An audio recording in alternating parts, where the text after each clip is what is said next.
Ram Ram ji.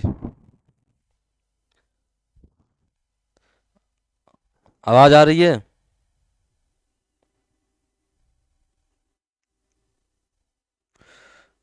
Good evening Nitesh ji. Nitin. Saurabh. Saurabh Pandey ji. Good evening भैया। Harikesh Pandey ji. Good evening जी।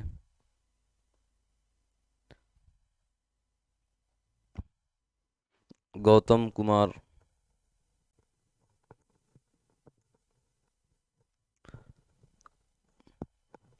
Sandeep Gupta. Good evening. Suraj Pandey. Hello. Hello mister Pandey जी।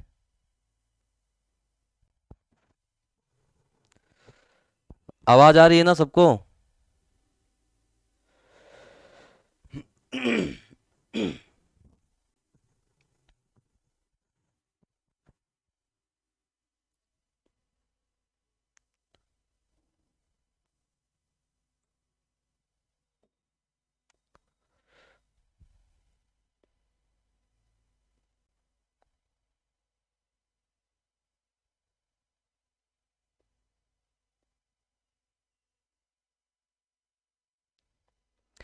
Record class नहीं send की है आप? रिकॉर्ड क्लास मतलब? देखो, जो क्लास कल चली थी वो अपलोड हो चुका होगा, ठीक है। थर्ड थर्ड और फोर्थ सेमेस्टर दोनों में।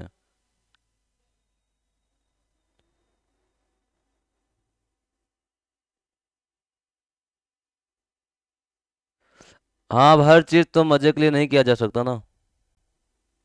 आदित्य।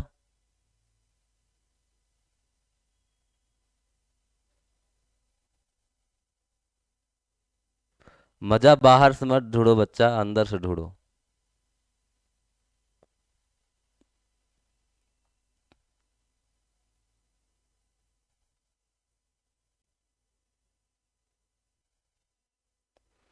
चलिए ठीक है, ध्यान दीजिएगा। हम लोगों ने कल अब तक जो जो टॉपिक पढ़ चुके हैं आपने देखा ही होगा, 3 क्लास पूरा। नोट्स आपकी सुविधा के लिए दे दिया गया था। पढ़ाना हमको यहीं से है। ठीक है। ये इम्पोर्टेंट टॉपिक है आज का, ध्वनि प्रदूषण ना। ध्वनि प्रदूषण है। ध्वनि प्रदूषण में है क्या चीज, ध्यान देना। देखिए, पहले हम ये जानेंगे ध्वनि है क्या, क्योंकि बाद में जानेंगे कि ध्वनि प्रदूषण क्या है। पहले तो हमको ये जानना है कि ध्वनि क्या है। ठीक है।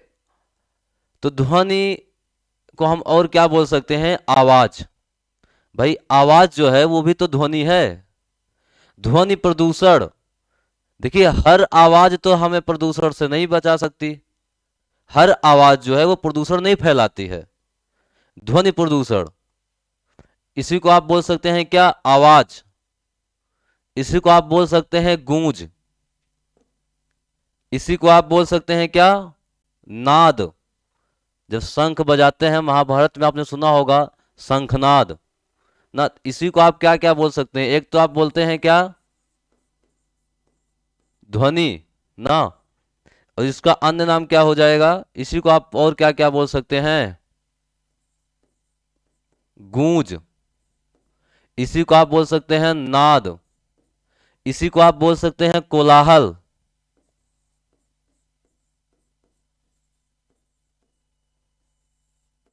इसी को आप क्या बोल सकते हैं? इसी को बात साउंड बोलते हैं इंग्लिश में। पोल्यूशन की बात आती है तो हम क्या बोल देते हैं इसको? Noise pollution. ठीक है। देखो, हम पहले जानेंगे कि ध्वनि क्या है। भाई, हम कोई भी चीज जब बोलते हैं तो ये आवाज जो है ये ध्वनि ही है। आवाज क्या है? ध्वनि है। अरे शुरू तो होने देते, राकेश जी।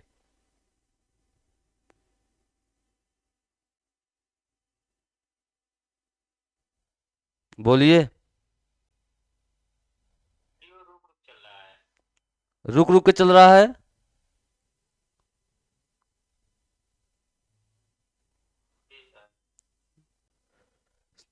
थोड़ा सा फ्लैक्चुएट हो रहा है क्या?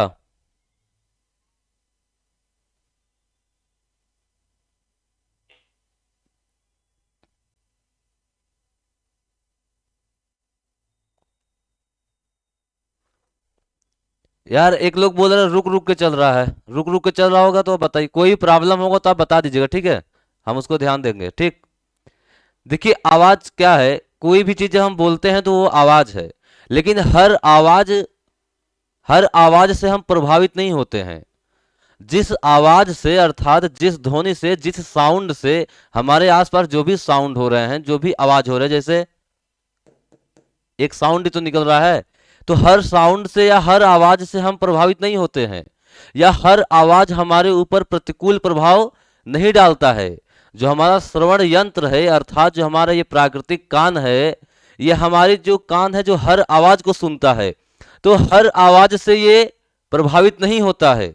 भाई कुछ आवाज तो ऐसे होते हैं, आप लोग भी पता होगा आप लोग को, जिसको हमको सुनना पसंद है, जो हम सुनना चाहते हैं। आप लोग सुनते होंगे, लोग बोलते हैं कि यार तुम्हारी आवाज सुनने के लिए हमारे कान तरस गए, कहाँ थे तुम ना। तो इसका मतलब क्या हुआ कि भाई हर आवाज हमें नापसंद नहीं है, काफी सारी आवाजें हैं। संगीत है, संगीत, संगीत क्या है, ये ध्वनि का सुव्यवस्थित ढंग से प्रयोग किया जाता है, वही संगीत है। तो हर आवाज हमें नापसंद नहीं होती है, ज्यादातर आवाजें हमें पसंद हैं, ठीक। लेकिन वो भी वो आवाज है, जो आवाज हमें नहीं पसंद है, नहीं पसंद कहने का अर्थ है जो हम नहीं सुनना चाहते हैं अपने आसपास, अनवांटेड साउंड। इंग्लिश में क्या कहेंगे भाई, अनवांटेड साउंड। जो आवाज हम नहीं सुनना चाहते हैं, वो आवाज हमको जब सुनना पड़ता है, जो आवाज हम नहीं सुनना चाहते, अनचाहा ध्वनि। जैसे हम मार्केट में निकले, कुछ सब्जी वगैरह लेने निकले, या कहीं किसी बहाने से निकले मार्केट में, ट्रैफिक में फंसे हुए हैं, गाड़ियां हार्न मारे पड़ी हुई हैं, तो वो हम सुनना नहीं चाहते ना। कभी कभी हम लोग झल्ला जाते हैं, हम कभी कभी झल्ला जाते हैं ना, कभी कभी यहाँ तक कि इतना गुस्सा आ जाता है कभी कभी। मान लीजिए हम लोग बाइक से खड़े हुए हैं, पीछे से कोई बाइक वाला है लगातार हार्न पे हार्न लगाए पड़ा हुआ है, तो हम लोग गुस्सा होकर बोल भी देते हैं कि जाओ जाओ कूद जाओ, आगे कूद जाओ। क्यों? उस हार्न से हम प्रभावित हो रहे हैं, वो हमारे ऊपर प्रतिकूल प्रभाव डालता है। तो वो क्या है, शोर शराबा या शोर। तो देखो शोर क्या चीज होती है, जो ध्वनि हमें नापसंद है, जो हम नहीं सुनना चाहते हैं, अनवांटेड साउंड जो होती है, उसी को हम कहते हैं शोर। उसी को हम क्या कहते हैं दोस्त, शोर, ठीक है। और शोर ही ध्वनि प्रदूषण के कारण है। भाई जो आवाजें हम सुनना चाहते हैं, अभी आपकी कोई दोस्त है, वो बातें कर रही है आपसे, आप तो उसके बाद अच्छे से सुन रहे हैं, वो तो ध्वनि प्रदूषण के अंतर्गत नहीं आएगा ना। लेकिन वही चिल्ला करके बातें करने लगे तो आप तुरंत बोलेंगे कि मूड मत खराब करो, शांत रहो ना, मेरा दिमाग खराब हो रहा है। कर्कश आवाज, समझ में आया ना। तो जो आवाज हमें नहीं पसंद है, जो हम नहीं सुनना चाहते हैं, जो सुनने पे हमारे ऊपर प्रतिकूल प्रभाव पड़ता है, अनवांटेड साउंड जो होता है, उसी को हम क्या कहते हैं, शोर। और शोर ही होता है ध्वनि प्रदूषण, जिसे हमें पढ़ना है, ठीक है भैया। इस थोड़ा सा बता इसलिए रहे थे कि ध्वनि और शोर होता क्या है। हर ध्वनि प्रदूषण के कारक नहीं है भाई, हर ध्वनि प्रदूषण के कारण नहीं है। प्रदूषण के कारक जो है वो शोर है। और शोर क्या है, अनवांटेड साउंड, जिनसे हमारे ऊपर प्रतिकूल प्रभाव पड़ता है। बस इतना ही मतलब इसका समझना है। अब इसको पढ़ने के लिए, इसको पढ़ने के लिए ध्यान देना, इसको पढ़ने के लिए हम इसको कई पार्ट में बांट करके पढ़ेंगे, ठीक है। अब ऐसा घुसेंगे नहीं सीधा कि बस घुस गए अब पता चला गायब हो गए। एक एक पार्ट में कर करके पढ़ेंगे, आसान हो जाता है। किसी भी चीज को हमें पढ़ना हो, समझना हो, तो हम उसको कई पार्ट में करके जब पढ़ेंगे तो हमें आराम से और अच्छे से समझ में आ जाएगा, ठीक है। अंग्रेजों की नीति है फूट डालो और राज करो, बस उसी को फॉलो करना है भैया। फूट डालो और राज करो। अंग्रेज भी बंगाल पे ऐसे ही न राज किए थे, उनको पता था हम बंगाल को तो जीत नहीं पाएंगे, चलो फूट डालते हैं। उन्होंने फूट डाला, फिर आप देखो बंगाल पे कब्जा कर लिया, ऐसे मराठों के ऊपर किया। ऐसे करते करते मतलब हमारे कहने की यह अर्थ है कि किसी को अगर आपको पढ़ना समझना है तो आप उसको खंड खंड करके पढ़ो। तो इसको हम कई पार्ट में पढ़ेंगे। ध्वनि क्या है समझ में आया ना। यहां पे एक शब्द निकल के आता है अनवांटेड साउंड। अनवांटेड साउंड को ही हम क्या कहते हैं, शोर। कहीं कहीं इसको ध्वनि शोर लिखा होता है या शोर शराबा भी इसी को कहते हैं। अनवांटेड साउंड को ही हम क्या कहते हैं दोस्त, शोर। और शोर ही हमारा क्या है, शोर ही हमारा क्या है, नॉइस पोल्यूशन। शोर ही हमारा क्या है, नॉइस पोल्यूशन, ध्वनि प्रदूषण। इससे यह साफ होता है कि हर ध्वनि प्रदूषण के कारक नहीं होते हैं।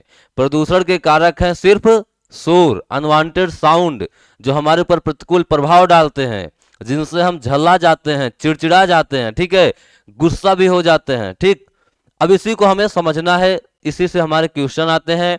आपके एग्जाम में भी क्वेश्चन आए हुए हैं, 2018 में, 19 में आया था। तो यहां से इसके पहले जो हमने बताया अभी तक 3 क्लास में, वहां से आपके 2 क्वेश्चन तैयार है, 10 नंबर का वहां से कंप्लीट है। ठीक है, जो हमने 3-4 टॉपिक साथ पढ़ाया है, वहां पे 3-4 टॉपिक है, 3-4 टॉपिक में से ही 2 क्वेश्चन बनेंगे, वो 10 नंबर के। और आज और कल का जो पढ़ाएंगे उसमें से आपका 2 क्वेश्चन बन जाएगा। ठीक है, इस तरीके से देखो हम ये पढ़ना चाहते हैं, ध्वनि प्रदूषण को हमें समझना है। तो अगले नंबर पे हम बढ़ेंगे क्या, इसको हम पार्ट में बांट करके पढ़ेंगे। ठीक है भैया, तो हम इसको लगभग 5 पार्ट में बांटेंगे। 5 पार्ट में इसको हम डिवाइड करेंगे, फिर एक एक चीज, एक एक बात, एक के बाद एक हम इसको समझेंगे। यहां तक किसी को कोई दिक्कत तो नहीं हो रही है ना, किसी को कोई दिक्कत हो तो कृपया भैया बोल देना, नहीं तो सारी मेहनत खराब।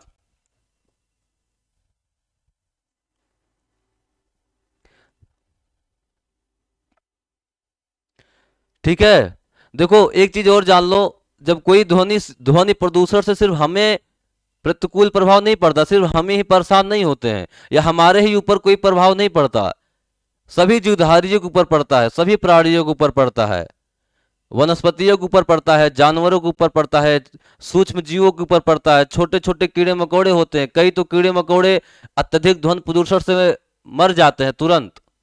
ठीक है, तो इस प्रकार से हम समझ, सिर्फ मनुष्यों के ऊपर उसका प्रभाव नहीं है, सभी जीवधारियों के ऊपर उसका प्रभाव है। ठीक है, तो पहले हम पढ़ेंगे source of noise pollution, English में, हिंदी में लिखेंगे, इंग्लिश में बोलेंगे बस। ठीक है, सोर्स ऑफ नॉइस पोल्यूशन क्या है, सुमित कुमार।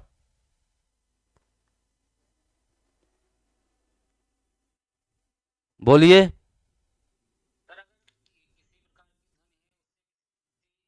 किसी एक ही व्यक्ति या एक या दो व्यक्तियों को उससे प्रॉब्लम है तो उसको ध्वनि प्रदूषण कह सकते हैं या नहीं।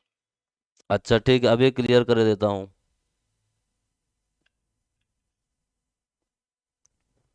देखिए बड़ा अच्छा इन्होंने पूछा, क्या नाम था इनका, इनका नाम क्या था, देखो मैं नाम नहीं याद आ रहा, सुमित शायद नाम था। इन्होंने कहा कि कोई ध्वनि है, हम एक ही दो लोग हैं क्या, हम ही को, ऐसा कुछ इन्होंने पूछा।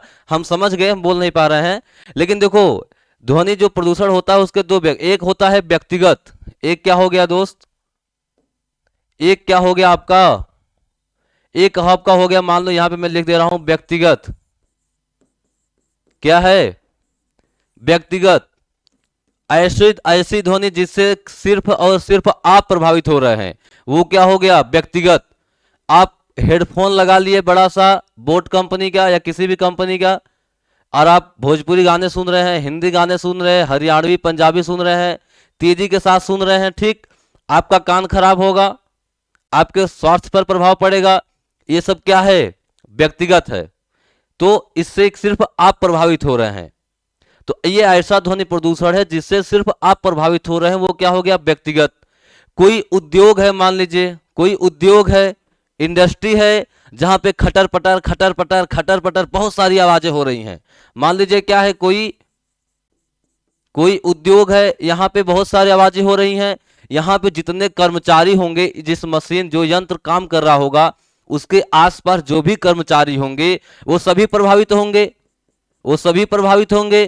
तो ये क्या हो गया, सामूहिक या सामुदायिक, जो भी आप कह लीजिए, ये क्या हो गया भैया, सामूहिक। तो इससे व्यक्तिगत नहीं आप प्रभावित हो रहे हैं, इससे पूरा समुदाय, समुदाय पूरा प्रभावित हो रहा है, ठीक है। तो ये भी व्यक्तिगत ध्वनि प्रदूषण हो गया, ये समुदाय ध्वनि प्रदूषण हो गया या सामुदायिक ध्वनि प्रदूषण हो गया, ठीक है। सुमित जी उम्मीद है आप समझ गए होंगे, ठीक भैया। चलो देखो हम आगे बढ़ते हैं। उद्योगों में पता है, हम अभी आपको आगे बताएंगे, उद्योगों में लगभग 25% कर्मचारी ऐसे होते हैं जिनका कान खराब हो जाता है, जहां पे ध्वनि प्रदूषण यंत्र लगे होते हैं, ठीक है। पहला क्या हम पढ़ेंगे, सोर्स ऑफ नॉइस पोल्यूशन, ठीक है। ध्वनि प्रदूषण के कारक, ध्वनि प्रदूषण के कारक, ध्वनि प्रदूषण के कारक। देखो मैं हिंदी में लिखूंगा, इंग्लिश में बस बोल सकता हूं, क्योंकि ज्यादातर बच्चे हिंदी मीडियम के ही, ऐसा हमें सर ने बताया है, ठीक है। ध्वनि प्रदूषण के कारक, देखो ध्वनि प्रदूषण के कारक, कारक या स्रोत, जो भी आप कह लो, कारक या स्रोत। दीपेश आ रहे हैं।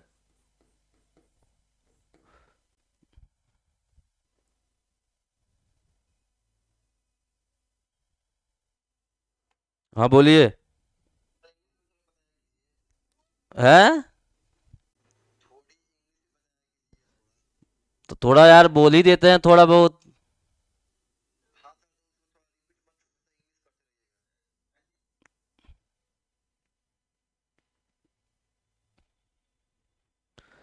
देखिए ध्वनि प्रदूषण के स्रोत हमें पढ़ना है, ठीक है। पहला पार्ट हम इसको बांटे हैं, ध्वनि प्रदूषण के स्रोत। देखो वैसे तो ध्वनि प्रदूषण के विभिन्न स्रोत हैं भाई। मैंने जैसे बताया आपको, आप हेडफोन लगा लीजिए, ठीक। आप हेडफोन लगा लीजिए, आप पत्थर लेके ईंट पे मारिए, वो भी एक प्रकार का प्रदूषण ही होगा, वो भी एक प्रकार का स्रोत है, ठीक है। आप कोई सामान उठा के पटकिए, आप ट्रैफिक में चले जाइए, आप बिना कुछ किए आप हॉर्न बजाते रहिए, ये सब क्या है, विभिन्न स्रोत हैं, ठीक। विनय रावत क्या है भाई, चले गए। देखो कोई हैंड रेस तभी किया करिए जब कुछ एक्चुअली जब कुछ पूछना हो, ठीक है, या कुछ कोई दिक्कत हो तभी आप किया करिए, ऐसे मत किया करिए, क्योंकि टाइम वेस्ट होता है। और यहाँ से थोड़ा सा समझ रहे ना आप, कोई मतलब नहीं होता उसका। कोई काम हो, दिक्कत हो तभी आप किया करिए, तो अच्छा भी लगता है, नहीं तो ऐसे फिर अच्छा नहीं लगता। इनका नाम था विनय रावत, ये ऐसे ही करके चले गए। देखिए ध्वनि प्रदूषण के स्रोत हम पढ़ते हैं, इसको हम दो पार्ट में बांटेंगे भाई। जैसे ट्रैफिक में गए, ठीक, ट्रैफिक में गए, वहां पे हम परेशान हो रहे हैं, वो एक स्रोत है। कभी कभी आप देखे होंगे जब बिजली कड़कती है तो बड़ा डेंजर आवाज आता है, कभी लोग डर जाते हैं ना, तो वो भी एक प्रकार का स्रोत है। इसलिए हम इसको दो पार्ट में कर देंगे, इसलिए हम इसको क्या कर देंगे, दो पार्ट में कर देंगे। इसको हम क्या करेंगे, दो पार्ट में करेंगे। पहला पार्ट इसका क्या हो जाएगा, प्राकृतिक स्रोत, ध्वनि प्रदूषण के प्राकृतिक स्रोत, ध्वनि प्रदूषण के प्राकृतिक स्रोत। ऐसे ध्वनि प्रदूषण जो प्राकृतिक क्रियाओं के फलस्वरूप उत्पन्न होता है, ऐसी ध्वनि जो प्राकृतिक क्रियाओं के फलस्वरूप उत्पन्न हो, उन्हें हम क्या कहेंगे, ध्वनि प्रदूषण के प्राकृतिक स्रोत। इसमें कई चीजें आपकी आ जाएंगी। इसमें ये तो हम लोग अपने आसपास अपने दैनिक जीवन में देखते हैं, सुनते हैं, इसको कोई बहुत ज्यादा बताने की आवश्यकता नहीं है। बादल का गरजना, बादल का गरजना या गड़गड़ाहट, भाई बादल का गरजना प्राकृतिक ही तो है। जब आवाज आती है, बिजली का कड़कना, जब बिजली कड़कती है, बिजली की कड़कड़ाहट या कड़कना, कड़कड़ाहट या बिजली की कड़क, बस इतना ही लिखो, बिजली की कड़कड़ाहट, जो बिजली कड़कती है, ठीक है। देखिए जब बादल गरजता है तो भी प्राकृतिक स्रोत हुए वो ध्वनि प्रदूषण के, जब बिजली कड़कती है वो भी हुए, ठीक है। ये प्राकृतिक स्रोत हैं, ध्यान दीजिएगा भैया। तूफान वगैरह चलते हैं, सुनामी आती है, वो सब क्या हैं? प्राकृतिक स्रोत ही हैं। जो भी चलती हैं वो सब क्या हैं? प्राकृतिक स्रोत ही हैं। मान लीजिए सुनामी। अब आप सोचेंगे सुनामी, यहां कौन सा ध्वनि प्रदूषण होता है? सुनामी में आ गए लहरें।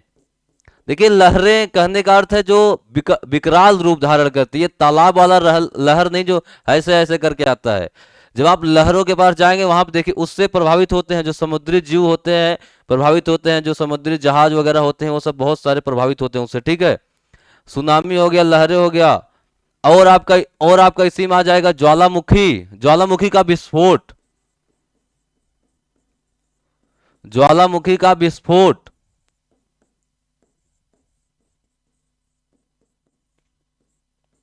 ज्वालामुखी का विस्फोट। ज्वालामुखी देखिए जैसे होता है ना, ऐसे होता है, यहाँ पे एक छिद्र होता है, पृथ्वी पे एक बना छिद्र जहां से लावा निकलता है, उसको क्या बोलते हैं? ज्वालामुखी। ज्योग्राफी का सब्जेक्ट है ये। यहाँ पे आप जान लीजिए, आप ये निकलता है ये ऐसा ना, तो यहाँ पे एक बड़ा साउंड होता है, वो हम लोग सुन भी नहीं पाते हैं। इंफ्रासोनिक वेव होता है उसमें, इसलिए हम उसको सुन नहीं पाते हैं। ठीक, उस पर भी आगे आएंगे आएंगे आएंगे, बहुत ज्यादा तो नहीं लेकिन थोड़ा बहुत चर्चा उसमें जरूर करेंगे। ज्वालामुखी का विस्फोट हो गया। ठीक है, ये सब क्या है? ओलावृष्टि। ओलावृष्टि समझते हैं नहीं? ओलावृष्टि हो गया जब पत्थर गिरते हैं या बर्फ का टुकड़ा जब बारिश में गिरता है ना, उससे एक जो आवाज आती है, कहीं कहीं बहुत तगड़ी आवाज आती है। ओलावृष्टि भी प्राकृतिक स्रोत है ध्वनि प्रदूषण के। ठीक है, देखिए प्राकृतिक स्रोत में क्या है, जो भी प्राकृतिक स्रोत होते हैं वो हमें क्या असहज महसूस कराते हैं। जब बिजली कड़कती है तो हम लोग रूम में बैठे होते हैं लेकिन हम थोड़ा सा डर जाते हैं, थोड़ा सा कांपने लगते हैं। ठीक, उसकी आवाज इतना डेंजर होता है, वो हमें असहज महसूस कराता है। लेकिन हर प्राकृतिक स्रोत ऐसा नहीं है, कुछ हमें आनंदित भी करती हैं, कुछ हमें आनंदित भी कर देती हैं। जैसे मान लीजिए जो नॉर्मल जो बारिश होती है, ये तो ओलावृष्टि हो गया। नॉर्मल जो बारिश होता है हमेशा, जब बूंद बूंद जब गिरती है, ठीक है, जब बूंद गिरती है उसको क्या, उसको बोलते हैं बूंदों की छमछम। बूंदों की छमछम। एक गाना भी बना होगा, आपने देख सुना होगा, क्या तो है, नाचेंगे आज छम छम छम, ऐसा करके कुछ तो है। जो बूंदों की जो छमछम है ये हमें आनंदित कर देती हैं। चिड़ियों का कलरव, पक्षियां जो कलरव करती हैं वो आवाज सुनिए, वो भी हमें आनंदित कर देती हैं। ठीक है, जो नदियों का जो लहर होता है, नदी का जो लहर होता है, ठीक है, नदी या झील, उनका जो लहर होता है वो भी हमें बड़े आनंदित कर देते हैं। तो कुछ प्राकृतिक स्रोत ऐसे होते हैं जिनसे हम असहज महसूस करते हैं, वो हमारे क्या होंगे? ध्वनि प्रदूषण के स्रोत होंगे। तो ध्वनि प्रदूषण के स्रोत में पहला प्राकृतिक स्रोत में हमने इतना पढ़ा एग्जाम्पल के साथ। दूसरा आपका क्या हो जाएगा? कृत्रिम स्रोत। भाई कृत्रिम स्रोत क्या हुआ? ये तो हुआ प्राकृतिक, जो प्राकृतिक क्रियाओं के फलस्वरूप उत्पन्न होता है। कृत्रिम हुआ जो मानवीय क्रियाओं के फलस्वरूप उत्पन्न हो। मानवीय क्रियाओं के फलस्वरूप उत्पन्न ऐसी ध्वनि जो शोर कहलाती हो या जिससे हम प्रभावित होते हो, वो क्या कहलाएगा? ध्वनि प्रदूषण के स्रोत होंगे। तो प्राकृतिक स्रोत यहां हो गया दूसरा नंबर। हम चलो दूसरा नंबर हम यहां देख लेते हैं आगे। दूसरा स्रोत क्या हो गया भैया? हाँ इसी में है, दूसरा स्रोत हो गया कृत्रिम स्रोत। ठीक, अब कृत्रिम स्रोत कई प्रकार के हो सकते हैं, इनको हम कई पार्ट में बांट करके पढ़ सकते हैं। ठीक है, कृत्रिम स्रोत को हम कई पार्ट में बांट करके पढ़ सकते हैं। ये कलर दिख रहा है आपको? दिखेगा। देखो कृत्रिम स्रोत क्या है? मानवीय क्रियाओं के फलस्वरूप उत्पन्न ऐसी ध्वनि जो प्रदूषण फैलाए, उसको हम क्या कहेंगे? उसको हम कहेंगे भैया कृत्रिम स्रोत। ध्वनि प्रदूषण के कृत्रिम स्रोत, इसमें बहुत ज्यादा दिमाग लगाने की कोई आवश्यकता है नहीं।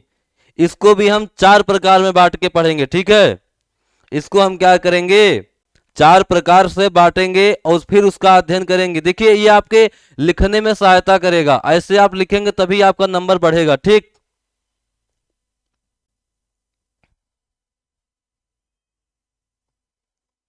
ठीक है भैया। देखो इसमें हम अगर करेंगे,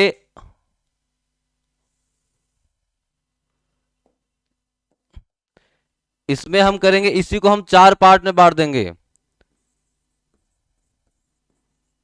घरेलू कारक, घरेलू कारक ये सारे कृत्रिम स्रोत ही हैं, ठीक है। घरेलू कारक हो गया। धार्मिक स्थल,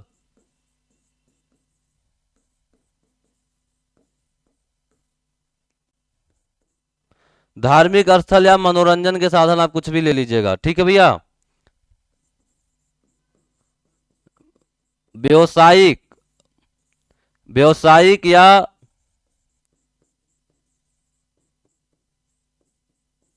औद्योगिक कारक। चौथा आप ले लीजिए क्या, परिवहन, ठीक। इस प्रकार से हम इसको 4 पार्ट में बांट देंगे। इसको भी हम क्या करेंगे, 4 पार्ट में बांट देंगे। ये हमको पढ़ने में और समझने में क्या करेगा, आसानी उत्पन्न करेगा, ठीक है। आपको समझ में आ रहा है ना जी। धार्मिक स्थल या इसको सामाजिक भी कह सकते हैं, कोई दिक्कत नहीं है।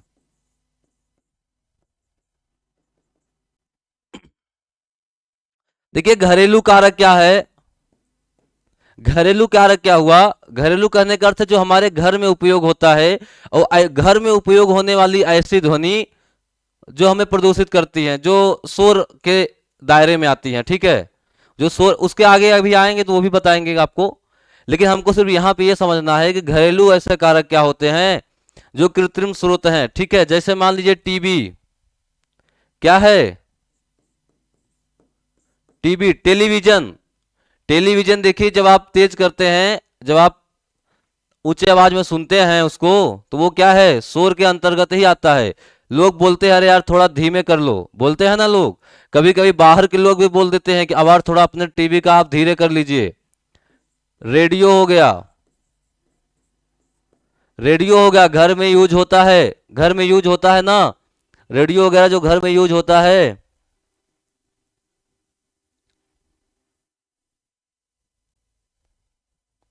ये भाई रेडियो यूज होता है ना घर में, लोग बोलते हैं थोड़ा धीमे आवाज करके सुनिए, हमें अपना काम करने दीजिए। ऐसे बहुत सारे चीजें होती हैं घरेलू में, आप घरेलू में कुछ भी ले सकते हैं। जैसे मान लीजिए कूलर, कभी आप गांव में देखे होंगे जब कूलर चलता है, हालांकि अब तो गांव में होने लगा, पहले तो गांव में लोग कूलर लेते नहीं थे, ठीक है। कूलर जब चलता है, आप कूलर के पास अगर आप बैठे हैं, जस्ट आप बगल बैठे हैं कूलर के पास, आप हवा ले रहे हैं, बगल से कोई बोलेगा तो आपको आवाज नहीं सुनाई देगा, क्योंकि कूलर की आवाज ज्यादा होती है, आपको सुनाई नहीं देगा। उसकी आवाज धीमी है, उसकी आवाज आपको तभी सुनाई देगी जब उसकी आवाज कूलर की आवाज से ज्यादा हो जाएगी, ठीक। तो ये भी उसी श्रेणी में आता है, कूलर आपका इसी श्रेणी में आता है। मिक्सर, मिक्सर जो मसाले पीसते हैं मिक्सर, कभी कभी तो मिक्सर की आवाज इतना ज्यादा होता है कि हमें अपने टीवी, हम अपने घर में टीवी देख रहे होते हैं, मान लीजिए किसी रूम में या रसोई घर में जब मिक्सर चलता है तो हम अपने टीवी को वॉल्यूम बढ़ा देते हैं, क्योंकि मिक्सर की आवाज इतना ज्यादा होती है कि टीवी की आवाज भी हमें नहीं सुनाई देती है, ठीक है। तो ये क्या हो गया, मिक्सर हो गया। ये सब घरेलू कारक में आएंगे आपके। मिक्सर हो गया, जूसर मिक्सर हो गया, उसी श्रेणी में आता है। तो टीवी, रेडियो, कूलर, मिक्सर या जूसर मिक्सर, ये सभी क्या होंगे भैया, घरेलू कारक हैं, कृत्रिम स्रोत के। ये सब मानवीय क्रियाओं के फलस्वरूप उत्पन्न होने वाले शोर हैं, ठीक है। यहां तक समझ में आ रहा है ना आपको, कोई भी दिक्कत होगा बता दीजिएगा।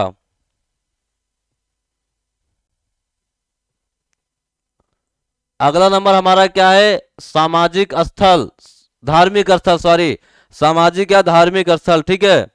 सामाजिक इसलिए कहा जा रहा है क्योंकि जो भी धार्मिक स्थल होते हैं वो किसी न किसी समाज से जुड़े होते हैं।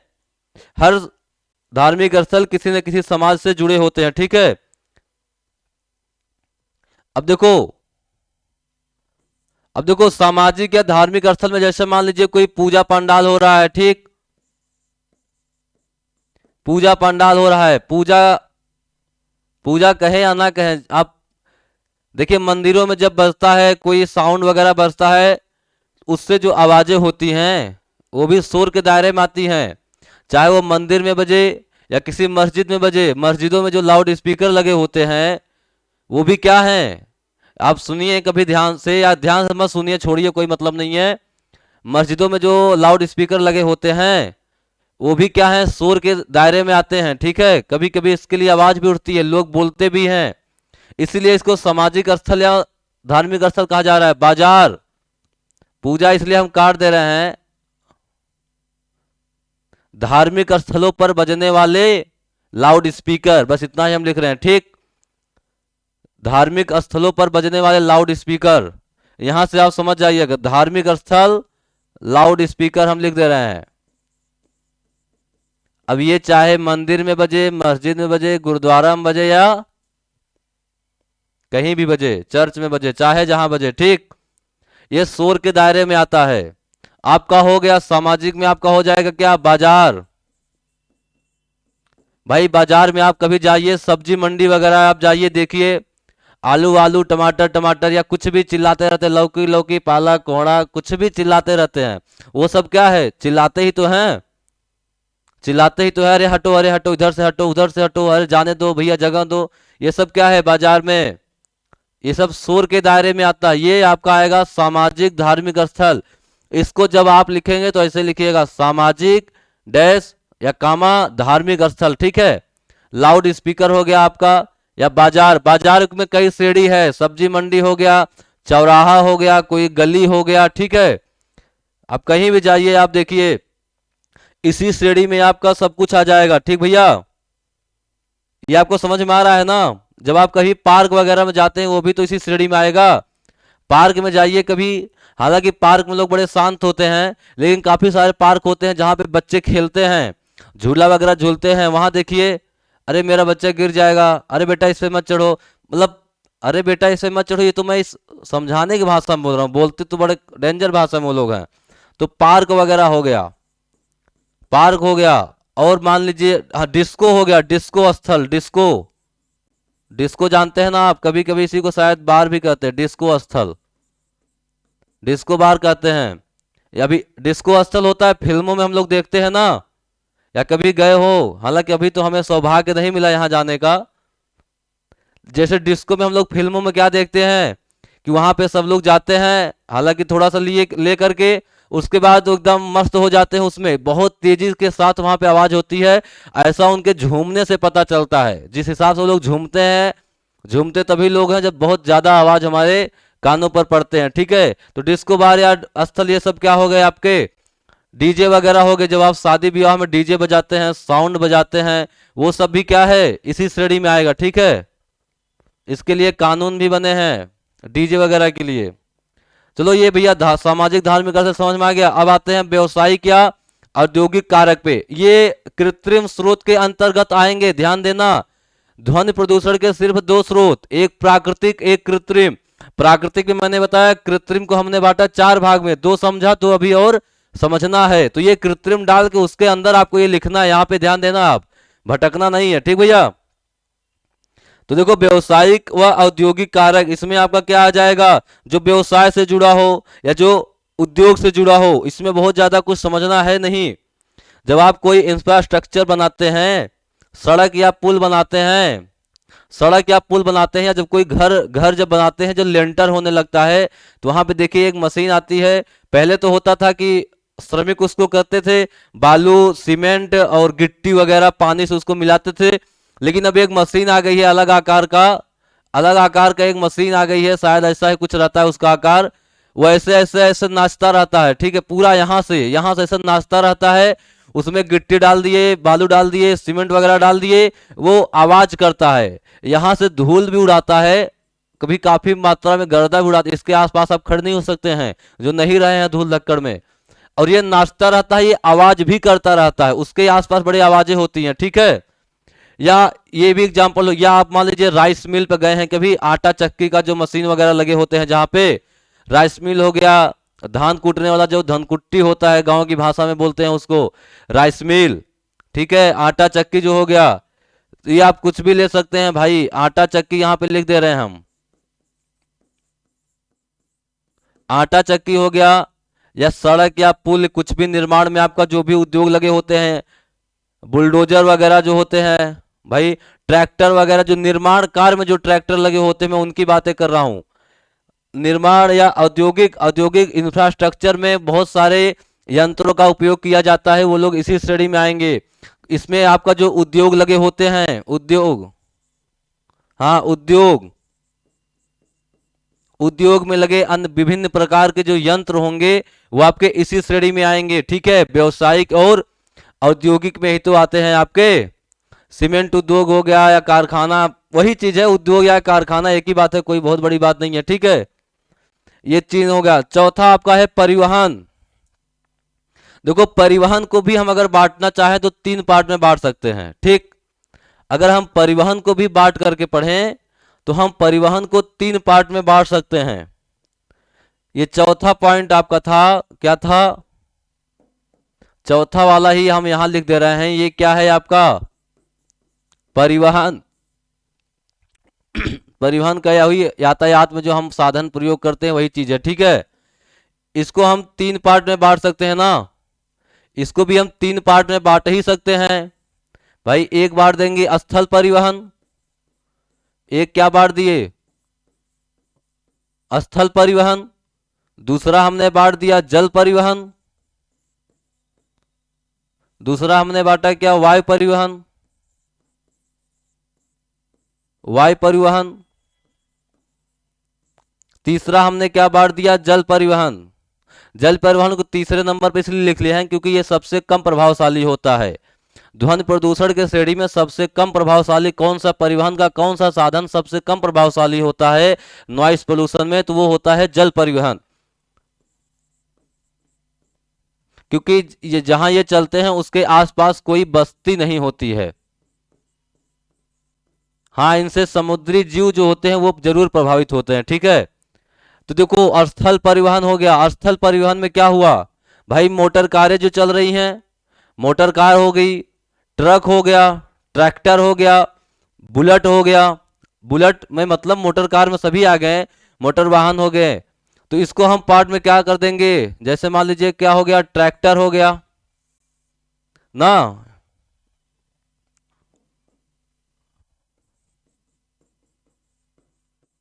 ट्रैक्टर हो गया, ट्रक हो गया। ये बस आपके लिखने के तरीके के लिए मैंने इस प्रकार से बताया। इससे क्या होगा, आपको 500 शब्द में लिखने को आया, 250 शब्द में लिखने को आया, आपने इस तरीके से लिखा, बस थोड़ा उसको डिवाइड करते गए, डिवाइड कर करके एग्जाम्पल लिख दिए। ज्यादा लिखना है आपको, सिर्फ एक ही चीज पूछ रहा है, बस स्रोत की बात कर रहा है, स्रोत डाल के इसके बारे में अच्छे से लिख दीजिए, है कि नहीं। पर स्थल परिवहन ऐसे साधन जो स्थल पर चलते हैं, सड़क या राजमार्ग में चलते हैं। ठीक है, ज्यादातर सबसे ज्यादा इसी का उपयोग किया जाता है। परिवहन के तीनों साधनों में सबसे ज्यादा स्थल परिवहन का ही उपयोग हम लोग करते हैं। ठीक भैया, तो वही आपका हो गया। इसमें ट्रैक्टर हो गया, ट्रक हो गया, बस हो गया, बहुत सारी चीजें हैं। इसी के अंतर्गत रेलगाड़ी वगैरह भी आती है आपके, रेल रेलगाड़ी भी इसी के अंतर्गत आएगी आपका। रेलगाड़ी हो गया, स्कूटर हो गया। अच्छा, स्थल परिवहन जब हम अभी आपको आगे बताएंगे कंट्रोल कैसे करते हैं इनका पोल्यूशन को, उसमें हम आपको समझाएंगे। इसमें ऐसे बहुत सारे स्थल परिवहन में भी ऐसे बहुत सारे साधन हैं जिनसे कोई शोर शराबा नहीं होता है।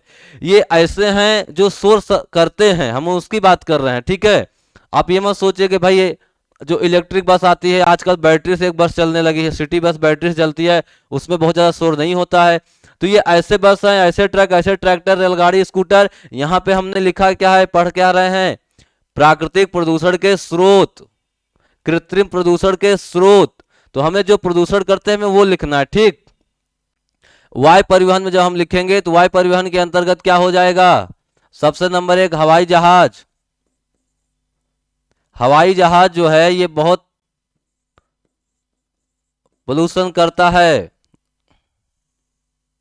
एरोप्लेन,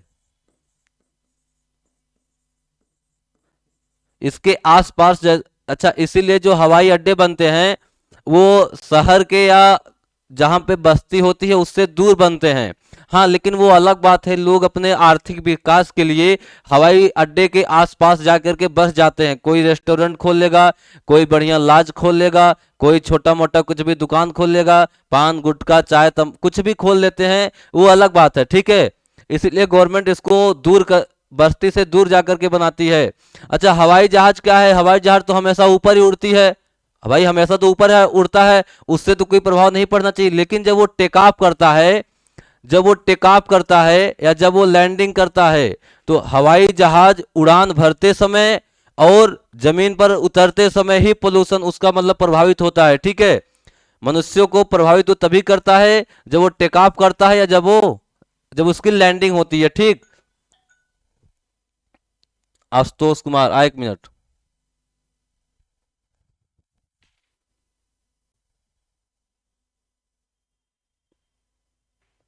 बोलिए।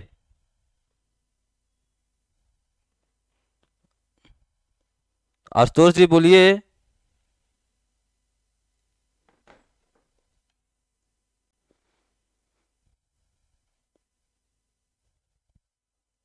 नहीं बोलना?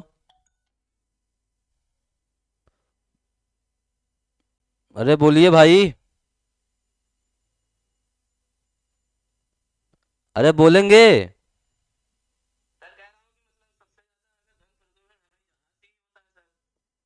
सबसे ज्यादा की बात किया मैंने अभी। सर ओजोन परत लेयर को पता ही पहुंचाता है।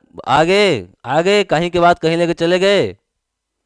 जो पढ़ रहे हो वही पढ़ो, आगे जाएंगे तो आगे का बताएंगे।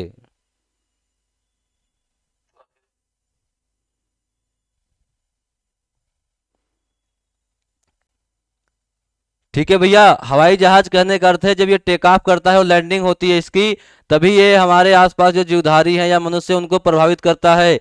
इसीलिए ये प्रदूषण के श्रेणी में आता है, शोर करता है बहुत तगड़ा। ठीक है, यहाँ तक जो एयर हवाई अड्डे के आसपास होंगे वो समझ रहे होंगे। ठीक है, इसी के तहत आपका वायु परिवहन में ही आपका क्या आ जाएगा, वायु परिवहन के अंतर्गत ही आ जाएगा जेट विमान।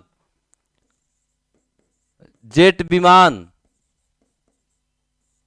जेट विमान, जो अभिनंदन, जो आपको पता होगा, जो आपने सुना, या जब भी कोई युद्ध होता है, जब कभी किसी देश से इधर से भी फाइटर जेट वगैरह लड़ते हैं तो देखिए उनकी जो गड़गड़ाहट होती है, उनकी आवाज बहुत ज्यादा होती है।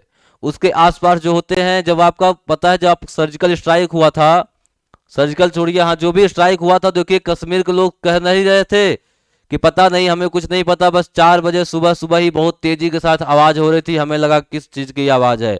तो वो जेट विमान या फाइटर विमान की ही आवाजें होती हैं। इसी में आपका होता है सुपरसोनिक, जो मिसाइल वगैरह दागते हैं, मिसाइल दागते हैं ना, इसी में आपका होता है क्या, सुपरसोनिक,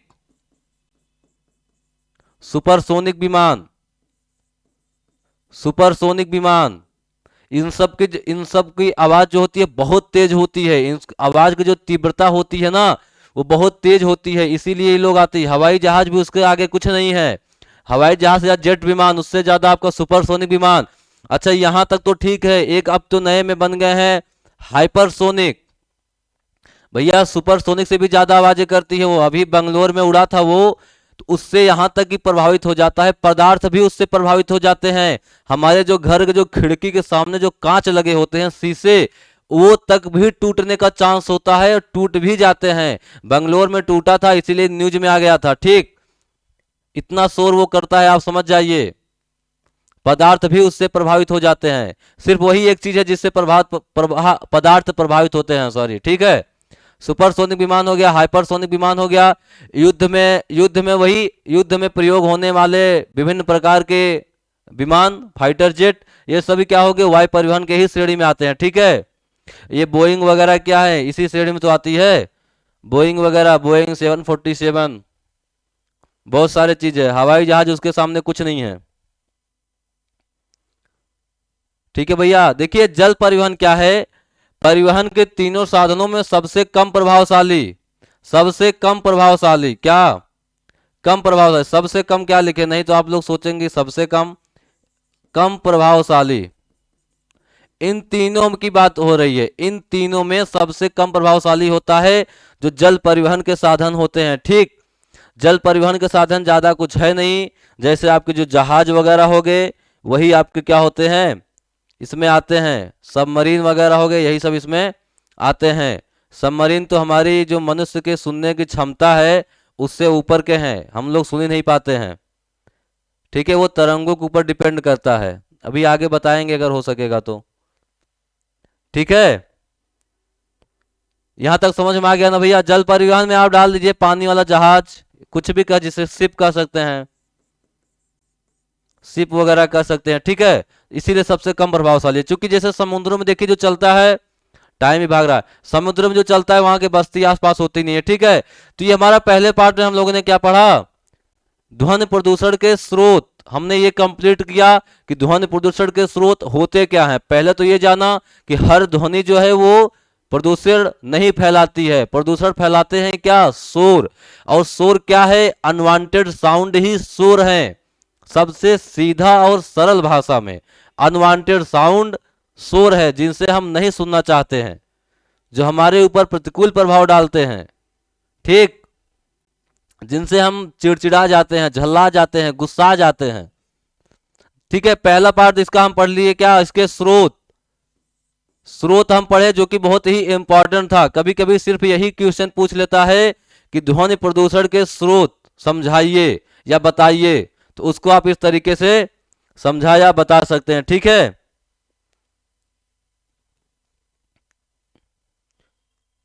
यहां तक आप, सूरज पांडे जी, एक मिनट, हाँ बताइए,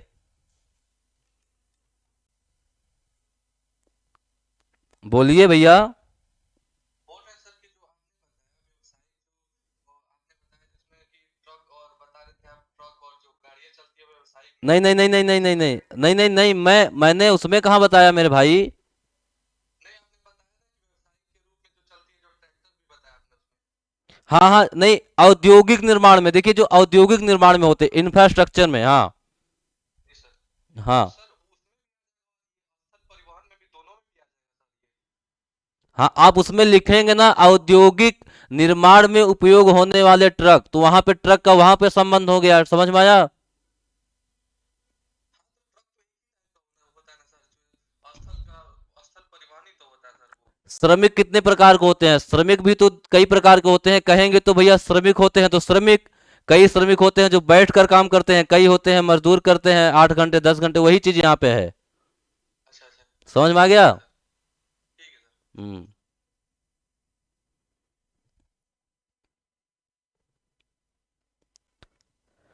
देखिए दूसरा, ये हमारा पहला कंप्लीट हुआ, सोर्स ऑफ नॉइस पोल्यूशन, जो कि महत्वपूर्ण चीज था इसमें प्रदूषण के लिए, कभी कभी सिर्फ यही क्वेश्चन पूछ लेता है। दूसरा हमारा क्या है, यूनिट ऑफ नॉइस, ध्वनि की इकाई, ध्वनि की इकाई। ठीक है भैया, देखिए हम क्या बात करेंगे, ध्वनि की इकाई, ध्वनि की तीव्रता। अब इसमें आपका आ जाएगा क्या, ध्वनि की तीव्रता, ध्वनि की इकाई। दूसरा इसमें लिख ही देते हैं, ध्वनि की इकाई,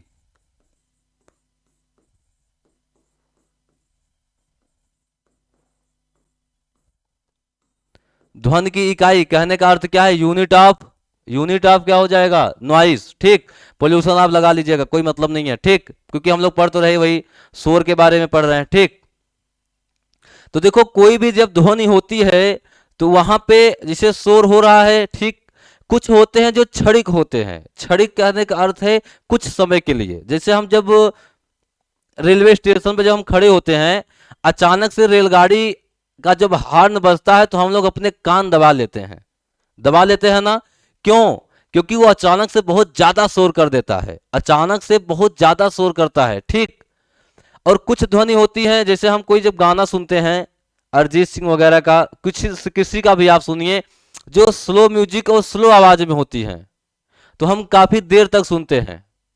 तो यहाँ पे एक चीज ये इंपॉर्टेंट है कि शोर, हम उस शोर में, जैसे जैसे रेलगाड़ी का जो हॉर्न बज रहा है, उसी में हम सिर्फ 10 सेकंड के लिए हैं, सुन रहे हैं। और अगर उसी शोर में हमें 1 घंटे रहना हो, तब 1 घंटे रहना हो उसी शोर में, तो हम कितने ज्यादा प्रभावित हो जाएंगे उससे, बहरेपन के शिकार हो जाएंगे 101%, इतना तेज उसका आवाज होता है। ठीक है, तो कहने का ये अर्थ है कि शोर ये भी महत्वपूर्ण है कि हम शोर में कितने समय तक रह रहे हैं। जैसे कोई उद्योग है भाई, जैसे कोई उद्योग है, अब ये उद्योग तो 2 घंटे के लिए चलेगा नहीं, 1 घंटे के लिए चलेगा नहीं। इसमें मान लीजिए कोई यंत्र लगा हुआ है, अब वो खटपटा रहा है, खटपट खटपट खटपट खटपट, और उसमें जो कर्मचारी हैं वो तो ऐसे होंगे नहीं कि अरे यहाँ से भागो चलो, यहाँ तो बहुत ज्यादा आवाज है। ठीक ठीक है, वो क्या होता है काफी देर तक होता है। तो वहां पे जो कर्मचारी होते हैं 6 घंटे 8 घंटे 12 घंटे जैसे जिनका नियम है, जो भी कंपनी का अलग अलग नियम होता है, ठीक है। तो वहां पे इंपॉर्टेंट ये हो जाता है वो उसी शोर में, जो शोर से वो भागते हैं उसी शोर में वो काफी देर तक रहते हैं। तो किसी शोर में हम जब ज्यादा समय तक रहते हैं, ज्यादा समय हम शोर में व्यतीत करते हैं, तो वो ज्यादा घातक होता है। समझ में आया कि नहीं? ट्रैफिक में हम जब फंसते हैं, कभी हम लोग जब ट्रैफिक में फंसते हैं, इधर मोटर की हारन, इधर बस का हारन, इधर कार का हारन, ठीक, तो हम लोग को परेशानी होती है ना, वो सिर्फ 30 सेकंड का है। सोचो अगर वही 30 मिनट तक सुनना हो तो कितना ज्यादा प्रतिकूल प्रभाव पड़ेगा हमारे ऊपर, हमारे स्वास्थ्य के ऊपर पड़ेगा। उसके प्रभाव कहीं पड़ेंगे, आगे प्रभाव के पढ़ाएंगे, उस पर समझाएंगे ये बात। हम सिर्फ आपको ये बताना चाह रहे हैं कि शोर में रहना, इससे ज्यादा ये महत्वपूर्ण है कि आप शोर में कितने देर तक रह रहे हैं। ठीक, तो देखो ध्वनि की इकाई क्या है। इकाई एक होता है ध्वनि को किससे मापते हैं, और एक है ध्वनि को किसमें मापते हैं। इकाई क्या, हम यहां से दो चीज समझेंगे। ये फैक्ट है, कुछ समझना नहीं, ये फैक्ट है।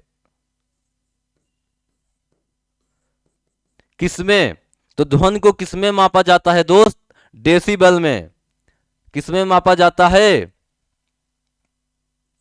किसमें मापा जाता है ध्वनि को? डेसिबल में। इसको कहीं कहीं डेसिबेल भी लिखा रहता है, डेसिबेल भी लिखा रहता है कहीं कहीं, क्योंकि इसका जो स्पेलिंग होता है वो कुछ इस तरीके सा होता है, DECIBEL, डेसिबेल भी कहीं कहीं लिखा होता है। डेसिबल, तो ध्वनि को किसमें मापा जाता है? डेसिबेल में। ठीक, डेसिबल में मापा जाता है।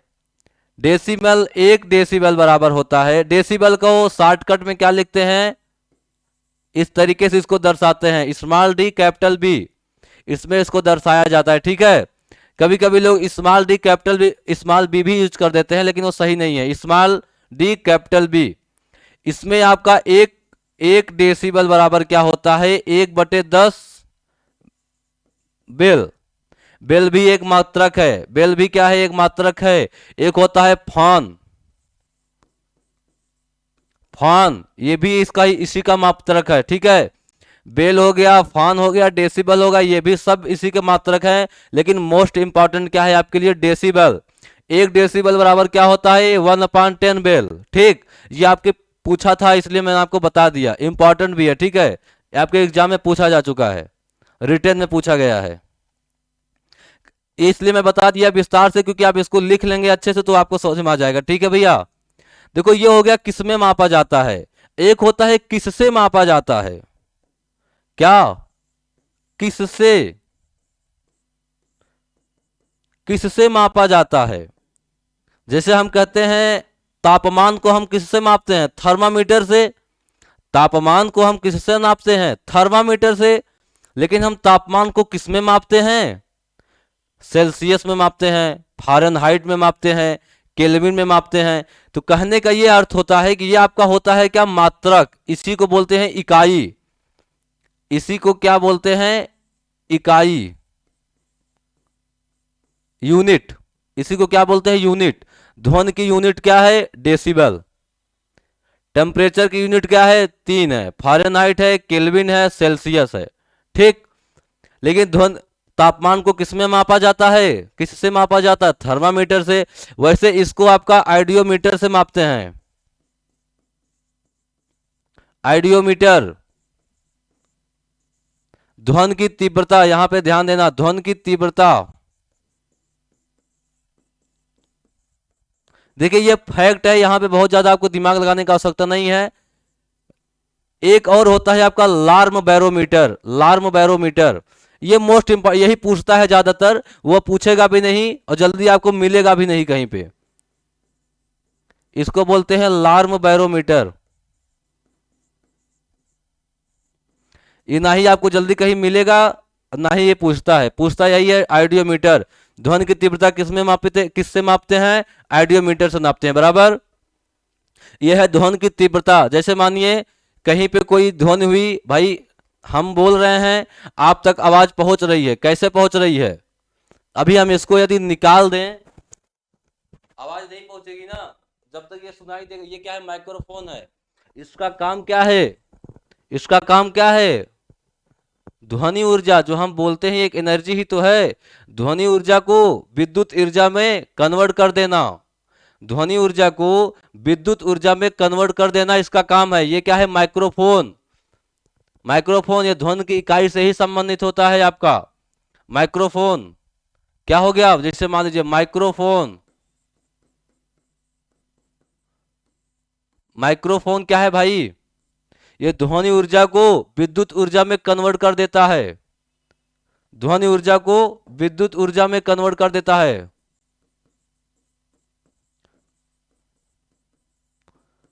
ध्वनि ऊर्जा को विद्युत ऊर्जा में कन्वर्ट करता है। विद्युत ऊर्जा में, यही पे समाप्त करते हैं। ध्वनि ऊर्जा को विद्युत ऊर्जा में कन्वर्ट कर देता है क्या? माइक्रोफोन। ये जो हम लगा के जो आपको पढ़ा रहे हैं, ये क्या है? माइक्रोफोन है। जैसे देखिए जो ये सेटिंग है, ये चीज है, इसमें क्या लगा हुआ है? माइक्रोफोन। ये हमारी आवाज को लेता है और विद्युत ऊर्जा में कन्वर्ट कर देता है। लेकिन आपके पास सुनाई कैसे दे रहा है? आपको कैसे सुनाई दे रहा है? मोबाइल या लैपटॉप आप लगाए होंगे, मोबाइल या लैपटॉप ही लगाए होंगे ना भैया, आपको उससे सुनाई दे रहा है। तो आपके मोबाइल में लगा होगा क्या? स्पीकर। आपके मोबाइल में क्या लगा होगा? स्पीकर। स्पीकर या लाउड स्पीकर, कुछ भी बोल लो। लाउड, उसे लाउड मतलब तेज, लाउड स्पीकर तेजी के साथ। स्पीकर, स्पीकर क्या करता है? विद्युत ऊर्जा को ध्वनि ऊर्जा में बदल देता है। विद्युत ऊर्जा को ध्वनि ऊर्जा में बदल देता है। हमने बोला जैसे हम किसी से फोन से जब बात करते हैं, जैसे मान लीजिए हमारा कोई दोस्त है, ठीक, आसपास बोल रहे हैं तो तेजी के साथ बोल रहे हैं, वो सुन ले रहा है, वही है ध्वनि की तीव्रता है, उसको मापते हैं ऑडियोमीटर से। हमारे मोबाइल में क्या लगा होता है? माइक्रोफोन, जो हमारी आवाज को विद्युत ऊर्जा में कन्वर्ट कर दे रहा है। और उसी मोबाइल में लगा होता है क्या? स्पीकर। अगला मोबाइल क्या जो लिया है उसमें स्पीकर लगा होता है। हर मोबाइल में माइक्रोफोन स्पीकर दोनों लगे होते हैं। तो जो विद्युत ऊर्जा है उसको फिर कन्वर्ट कर देता है किसमें? वो ध्वनि ऊर्जा में। तो सामने वाले व्यक्ति को हमारी द्वारा बोली गई बातें सुनाई देती हैं। भाई हम तो बोलते हैं तो उसके कान तक थोड़ी सा सुनाई देता है, हम तो मोबाइल में बोल रहे हैं ना। तो हम बोलते हैं माइक्रोफोन से जाता है स्पीकर के पास। स्पीकर का काम क्या है? विद्युत ऊर्जा को ध्वनि ऊर्जा में बदल देना। इसको इसलिए बताए क्योंकि ये आपके एग्जाम में पूछने का चांस बनता है, और ये पूछेगा भी, एग्जाम्पल में भी आपके पूछता है। ये आपका ध्वनि के इकाई होते हैं, ठीक है। इसमें बहुत सारी चीजें होती हैं आपकी। इसी में आपका डेसिबल आ जाएगा। जो सामान्य बातचीत हम लोग करते हैं वो क्या है? सामान्य बातचीत जो हम लोग करते हैं वो 60 डेसिबल तक का होता है। सामान्य बातचीत, भाई सामान्य बातचीत, सामान्य बातचीत 60 डेसिबल, बस 60 डेसिबल से ऊपर हुआ, ध्वनि की तीव्रता ऊपर हुआ तो शोर के अंतर्गत आ जाएगा। बात उसको कहेंगे हम लोग चिल्ला रहा है, फालतू का चिल्लाओ मत, मेरी बात सुनो, इस तरीके की आवाज निकलती है जब कोई शोर करता है हमारे सामने, ठीक है। तो देखो इसमें कई सारी आवाजें हैं। इसमें आपको हम ये बता रहे हैं, आपको मनुष्य की कान जो होता है, जो हमारा यंत्र है, प्राकृतिक यंत्र है, जो हमारा ये कान जो है, हम लोग कितना सुन सकते हैं? 20 हर्ज से, इसी को दर्शाते हैं मेरे भाई HZ में, 20 हर्ज से 20,000। अच्छा छोड़ो, इसको मैं यहां से बताता हूं आपको। इसको मैं 3 पार्ट में समझाता हूं। इसको मैं पार्ट में करके समझाता हूं, फिर आपको समझ में आएगा। ये चीज आपको समझ में आ गया ना? Microphone, speaker. देखो यहां पे एक चीज देखना, जो ध्वनि, सुमित जी,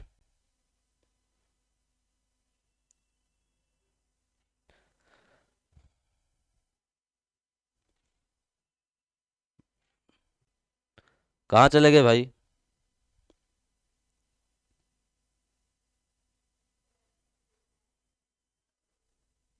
कहाँ चले गए?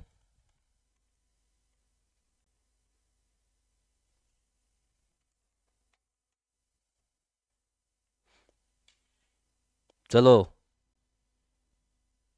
देखो, इसको हम 3 पार्ट में करके पढ़ते हैं।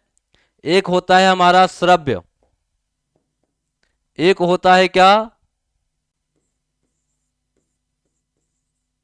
श्रव्य, एक होता है क्या? अवश्रव्य। अच्छा, ये ध्वनि नहीं है, तरंग है। इसको हम, क्योंकि ध्वनि का जो माध्यम होता है वो तरंग ही है। अभी आपको समझाता हूं। एक हो गया क्या हम आपका? पराश्रव्य। इसको क्या बोलते हैं? इंफ्रासोनिक।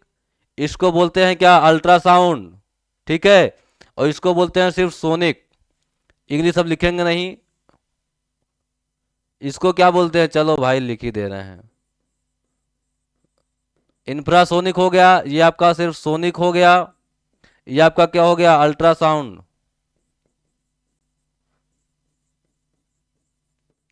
ठीक। देखो, ये तीन प्रकार के ध्वनि होते हैं, 3 प्रकार के ध्वनि तरंगे हैं। देखिए, ध्वनि क्या है? तरंगों के माध्यम से एक स्थान से दूसरे स्थान पर जाती है। जैसे हमने कुछ बोला, तरंगों के माध्यम से बगल वाले के कान तक पहुंचा, तो वो क्या हुआ? तभी वो हमारी आवाज को सुन पाया। हम यहां से बोलते हैं तो हमारे घर पे क्यों नहीं सुनाई पड़ता? क्योंकि तरंगे इतना यहां से वहां तक नहीं पहुंच पाती हैं। वो डिपेंड करता है किस पे? माध्यम पे। माध्यम, ठोस, द्रव, गैस, और उनके किस पर? उनके घनत्व पर। उनके घनत्व, माध्यम के घनत्व पर भी डिपेंड करता है। इसीलिए ठोस, द्रव, गैस में सब, जिससे ठोस, द्रव, गैस में जो ठोस होता है वो ज्यादा घनत्व होता है उसका। इसीलिए जो ध्वनि का माध्यम है सर्वाधिक किसमें होता है? वो ठोस में होता है। देखो, ध्वनि का जो माध्यम होता है वो सबसे ज्यादा किसमें होता है? सबसे कम गैस, उससे ज्यादा द्रव, उससे ज्यादा ठोस। ठीक। ये माध्यम के बारे में बता रहे थे। ठीक है। सबसे सर्वाधिक माध्यम किसमें होगी? ठोस में होगी। क्यों? क्योंकि उसका घनत्व ज्यादा होता है। इससे क्या पता चलता है कि ध्वनि के माध्यम में घनत्व का महत्वपूर्ण हिस्सा होता है, घनत्व पर निर्भर होता है, माध्यम के घनत्व पर निर्भर होता है। देखो, ये 1 2 3, चलो डाल लो। ये ध्वनि के इकाई में ही ये सब है, ध्यान देना भैया। इंफ्रासोनिक 20 हर्ट्ज से कम। अच्छा, उससे छोड़ो, हम आपको सिर्फ सोनिक समझा देते हैं, यहीं से आपको समझ में आ जाएगा। जो हम आपको क्या कहें? श्रव्य। श्रव्य क्या है? श्रव्य का कहने का अर्थ है सुनना, सुन पा रहे हैं, उसी को कहते हैं हम श्रव्य। ठीक है। सोनिक में हम क्या कहेंगे? 20 हर्ट्ज। इसी को इस तरीके से दर्शाते हैं, 20 हर्ट्ज से 20,000 हर्ट्ज तक के आवृत्ति को जो है हम सुन सकते हैं। मनुष्य क्या होता है? वो सुन सकता है। ठीक भैया, के बीच की आवृत्ति वाली ध्वनि को ही हम लोग सुन सकते हैं। आवृत्ति क्या होता है? आवृत्ति को इंग्लिश में बोलते हैं फ्रीक्वेंसी। आवृत्ति को क्या कहते हैं? फ्रीक्वेंसी। फ्रीक्वेंसी को ही दर्शाते हैं हम लोग इसमें। एफ बराबर होता है 1/T। ठीक। हालांकि ये सब छोड़ो, फिजिक्स में आ जाएंगे, कोई मतलब नहीं इनका। ज्यादा हमको इन्वायरमेंट ही वही पढ़ना है जो इन्वायरमेंट में हमारे हैं। ठीक है। ज्यादा हमको फिजिक्स में नहीं जाना है। देखो, 20 हर्ट्ज से 20,000 हर्ट्ज। हर्ट्ज क्या है? आवृत्ति को ही हम इसमें दर्शाते हैं, HZ। हर्ट्ज में हम आवृत्ति को दर्शाते हैं। ठीक है। तो 20,000 से 20,000 हर्ट्ज तक की आवृत्ति वाली ध्वनि, आवृत्ति वाली ध्वनि मनुष्य सुन सकता है। अब ये समझ लो, जो कुछ भी हमें सुनाई देता है बचपन से लेकर मरने तक, जो कुछ भी हमें सुनाई देता है हमारे कानों को, वो इससे लेकर इसके बीच में ही होता है। ठीक। और भविष्य में वही हमको सुनाई देगा जो इससे और इसके बीच में होगा। इसी आवृत्ति तक के ध्वनि को हम सुन सकते हैं, अर्थात मनुष्य सुन सकता है। ठीक। अब देखो, ये तो समझ में आ गया। इसमें जो भी ध्वनि है इसका एग्जाम्पल देने की कोई आवश्यकता नहीं है भाई। एक दूसरे की आवाज हुआ, गड़गड़ाहट हुआ, ये सब क्या है? सब इसी के अंतर्गत आएंगे। ठीक। अब इसमें एक आ गया इंफ्रासोनिक और एक आ गया क्या? अल्ट्रासाउंड। इंफ्रासोनिक को हिंदी में क्या बोलते हैं? अवश्रव्य। अवश्रव्य बोलते हैं, कभी कभी इसको क्या बोल देते हैं? अपश्रव्य। अवश्रव्य होता है, अवश्रव्य होता है, लेकिन कहीं कहीं आपको ऐसा लिखा मिल जाएगा अपश्रव्य। ठीक है, ये ऐसी ध्वनि है 20 हर्ज,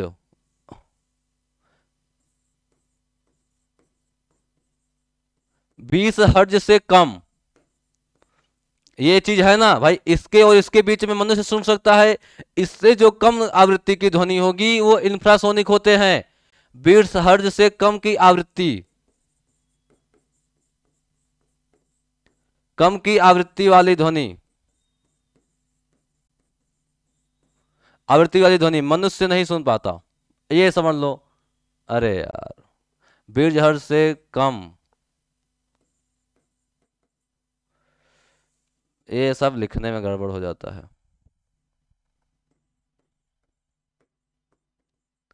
20 हर्ज से कम आवृत्ति वाली ध्वनि हम नहीं सुन पाते हैं, इतना समझो। ठीक है, उसको क्या बोलते हैं? इंफ्रासोनिक बोलते हैं। इसके कुछ एग्जाम्पल हैं, क्योंकि भाई ऐसा क्या है जो हम लोग सुन नहीं पाते, हम लोग जानना भी चाहेंगे और उसको एग्जाम में लिखना भी चाहेंगे। यहां से क्वेश्चन बनता है तो इसीलिए बनता है कि भैया देखे जो बच्चा है वो ये पढ़ पाता है, उसको ये पता है कि नहीं कि अवश्रव्य तरंगे क्या होती हैं।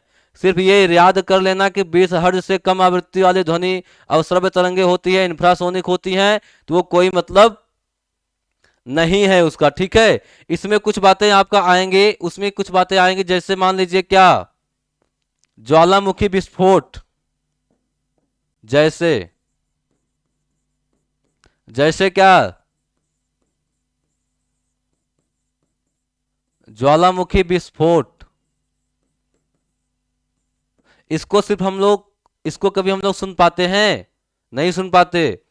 ये जो है ये 20 हर्ज से कम होती है इसकी आवृत्ति, इसलिए हम लोग इसको नहीं सुन पाते हैं। हिमस्खलन, हिमस्खलन, इसको भी हम लोग नहीं सुन पाते हैं, बस देख सकते हैं, देख लेते हैं।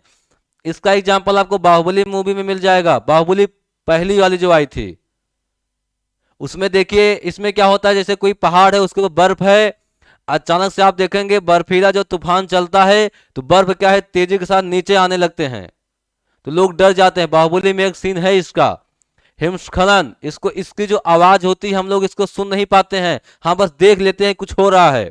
ज्वालामुखी विस्फोट, जब ज्वालामुखी विस्फोट होता है तो अंदर से गर्म लावा का जब उद्गार होता है हम लोग देख लेते हैं, लेकिन उसकी आवाजें हम लोग नहीं सुन पाते हैं। भूकंप इसी के अंतर्गत आज आपका आ जाएगा क्या, भूकंप आदि। भूकंप क्या है, भूकंप हम लोग सुन पाते हैं कभी? हाँ, लेकिन भूकंप से जो कंपन होती है, भूकंप का जो परिणाम होता है वो हम सुनते हैं। भाई इमारत गिर रही है हम लोग सुन रहे हैं, धूम धड़ाका गिर रहा है, भाई इमारत गिर गई सुने, भूकंप से इमारत गिर गई। लेकिन भूकंप की जो आवाज है, जब भूकंप उद्गार होता है, जब भूकंप जहां पे मतलब उत्पत्ति जहां पे होती है भूकंप की, उस आवाज को हम लोग नहीं सुन पाते हैं। उसी को क्या कहते हैं, भूकंप, उसी को कहते हैं इंफ्रासोनिक अवश्रव्य ध्वनि होती है, वो हम नहीं सुन पाते हैं। तो सवाल ये आता है कि भैया हम नहीं सुन पाएंगे तो फिर उसको सुन कौन पाएगा? हम नहीं सुन पाएंगे तो इसको सुन कौन पाएगा? ठीक, तो अब सब तरंगे जो होती हैं इसमें कुछ जो जानवर होते हैं वो सुन लेते हैं इस इन तरंगों को, कुछ जानवर होते हैं जो सुन लेते हैं, जैसे आपका कुत्ता, जैसे आपका क्या होगा भैया, कुत्ता, कुत्ता हो गया आपका, बिल्ली, कुत्ता हो गया, बिल्ली हो गया, चमगादड़ हो गया, ये लोग इन सब आवाजों को सुन लेते हैं। ठीक है, मनुष्य से नहीं सुन पाता है, ये ऐसी तरंगे होती हैं जिसे मनुष्य सुन ही नहीं पाता।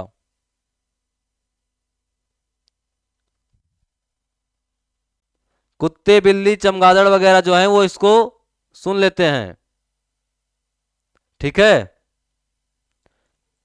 अब देखो अगला क्या हमारा पारा शब्द है अल्ट्रासाउंड। अल्ट्रासाउंड आप लोगों ने सुना भी होगा, मेडिकल लाइन बोलते हैं भैया फलाने गए हैं अल्ट्रासाउंड कराने, या फलाने की वाइफ गई है अल्ट्रासाउंड कराने, प्रेग्नेंट है, उनको ये जानना है कि बच्चे का आकार कैसा है, बच्चे का वजन कितना है, लगभग लगभग बच्चे को कोई परेशानी तो नहीं है। डॉक्टर जब पता करता है, अब वो पेट फाड़ के तो देखता नहीं है बच्चे कैसे दिख रहे हैं, बच्चे का वजन क्या है, तो अल्ट्रासाउंड तरंगों के माध्यम से ही वो पता चलता है। और वो हम लोग सुन नहीं पाते हैं, कोई भी नहीं सुन पाता है वो, ठीक है। क्यों नहीं सुन पाता? क्योंकि उसका जो होता है वो 20,000 हर्ट्ज से ऊपर होते हैं, अधिक होते हैं, अर्थात पराश्रव्य तरंगों की जो ध्वनि होती है 20,000 हर्ट्ज से अधिक की आवृत्ति वाली ध्वनि होती है, अधिक अधिक की आवृत्ति वाली ध्वनि होती है, उसको हम लोग नहीं सुन, उसको भी हम लोग नहीं सुन पाते हैं। जैसे हृदय की धड़कन, देखो हृदय का धड़कना ये अलग चीज है कि हम सुन रहे भाई धक धक धक धक कर रहा है, ठीक है, वो आवाज अलग चीज है। जब हम कोई तरंग की बात करते हैं, वेव जो होते हैं तरंग, जैसे हम जो तरंग होते हैं वो हम लोग नहीं सुन पाते। इसी को सुनने के लिए डॉक्टर यूज करता है क्या? स्टेथोस्कोप। इसको सुनने के लिए ज्यादातर यंत्रों का ही उपयोग किया जाता है, ध्यान देना। अगर ऐसे ही आप लिख सकते हैं कि किन तरंगों के ध्वनियों को सुनने के लिए या किस आवृत्ति तक के ध्वनियों को सुनने के लिए अधिकांशतः यंत्रों का उपयोग किया जाता है, तो पराश्रव्य ध्वनि। इसको कौन सुनता है? एग्जाम्पल अगर आप इसका लिखना चाहेंगे तो सबसे बेस्ट एग्जाम्पल इसका है क्या?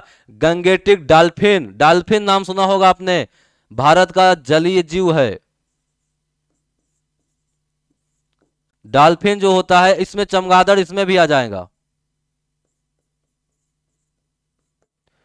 चमगादड़ इसमें भी आता है। चमगादड़ जो है वो 20 से कम भी सुनता है, 20,000 से अधिक भी सुनता है, ठीक। गंगेटिक डॉल्फिन जो, ये दोनों अंधे, ये लोग देख नहीं पाते हैं, ये लोग सिर्फ साउंड के माध्यम से समझते हैं कि आगे क्या है, हम आगे जा सकते हैं या नहीं जा सकते हैं, ठीक। तो मोस्ट इंपॉर्टेंट इसका एग्जाम्पल क्या है? डॉल्फिन। क्वेश्चन आता है डॉल्फिन किस श्रेणी में आता है, तो पराश्रव्य अल्ट्रासाउंड की श्रेणी में आता है। गर्भवती महिलाएं जो होती हैं, प्रेग्नेंट औरतों के जब बच्चों का आकार या वजन जानना होता है तो डॉक्टर यही तरंगों के माध्यम से पता चल जाता है कि बच्चों का वजन क्या, पता है ना, 9 महीने के पहले ही भाई डॉक्टर बता देते हैं। जो जागरूक लोग हैं वो जाते हैं चेक कराने, ये चेक कराने नहीं जाते हैं जो कि अवैध है, कानूनी अपराध है ये चेक कराना कि भाई महिला पेट में पल रहा बच्चा स्त्री है या पुरुष, मेल या फीमेल, यह कानूनी अपराध है, इसको नहीं करना चाहिए। लेकिन ये जानते हैं कि जो पेट में बच्चा पल रहा है वो स्वस्थ है या नहीं, उसको कोई दिक्कत तो नहीं है, उसका अनुमानतः वजन कितना है। जैसे होता है क्या है, जैसे हम आप लोग को जब बता रहे थे प्राकृतिक कृत्रिम प्रदूषण में, हवाई जहाज जब टेक ऑफ करता है या जब टेक ऑफ करता है, जब लैंडिंग होती है उसकी, या जब जेट विमान वगैरह उड़ते हैं ना, तो उसके आसपास जो प्रेग्नेंट महिलाएं होती हैं उनके बच्चों पर अत्यधिक प्रभाव पड़ता है उस साउंड का, बहुत ज्यादा। कभी कभी तो बच्चे मर जाते हैं उस आवाज से, उस शोर से। गर्भवती महिलाएं जो होती हैं, प्रेग्नेंट औरतें, उनके बच्चे पेट में ही मर जाते हैं, या तो जब वो पैदा होते हैं तो मृत पैदा होते हैं, अधिकांश ऐसा देखा गया है। उनमें और एक प्रकार का दिक्कत होता है, जैसे मान लीजिए सामान्य वजन, जैसे जब कोई बच्चा पैदा होता है तो जो उसका सामान्य वजन होना चाहिए उससे कम उस बच्चे का वजन होगा जो हवाई अड्डे के आसपास होते हैं, ठीक है, जहां पे अत्यधिक शोर शराबा होता है। ये मैं वही बता रहा हूं। तो इस प्रकार की ये सब चीजें हैं, ठीक। टाइम बहुत ज्यादा हो रहा है, 1 घंटे 16 मिनट का क्लास चल चुका है। यदि आप लोग कहिए तो थोड़ा देर रुक करके फिर से 1 घंटे या थोड़ी देर पढ़ा करके ध्वनि प्रदूषण को समाप्त कर दें, चूंकि कल क्लास नहीं चलने वाली है। एक बार आप लोग बोल दीजिए या कमेंट कर दीजिए जो भी देख रहे हैं, चूंकि कल क्लास नहीं चलेगी, कहिए तो हम थोड़ी देर के लिए क्लास को एंड करके ये वीडियो अपलोड करके दूसरा क्लास कर लें थोड़ी देर बाद, या शाम को मान लीजिए 10 बजे कर लेते हैं, कोई दिक्कत तो नहीं होगा। आप लोग एक बार बता दीजिए प्लीज, नहीं तो ज्यादा देर का क्लास हो जाएगा। 1 घंटे 17 मिनट क्लास हो चुका है, इसमें अभी कोई बोल रहा है, दीपेश जी बोल रहे हैं कुछ।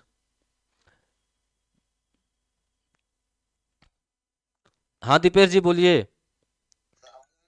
हाँ हाँ बिल्कुल आ रही है, बताइए। हाँ सर, ध्वनि प्रदूषण आपने स्रोत बता दिए, बहुत अच्छा, आपने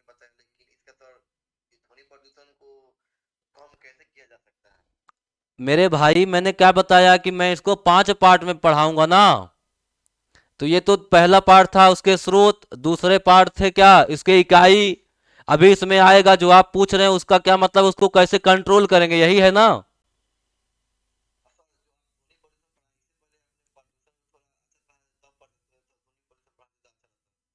अरे नहीं, पहले हम अरे मेरे भाई, पहले हम ये जानेंगे ना कि कितना आवाज होता है, किससे ज्यादा प्रॉब्लम होती है। तब तो हम ये जानने की कोशिश करेंगे। अच्छा ये बताइए सर, हम इसको नियंत्रित कैसे कर सकते हैं, आप समझे आप।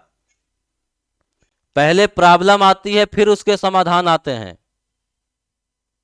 सर प्रदूषण पहले बताया कि तब होनी चाहिए, जो भी हो तब अच्छा जैसा भी। ठीक है सर। क्या मेरे भाई। प्रतीक कुमार। हाँ बोलिए।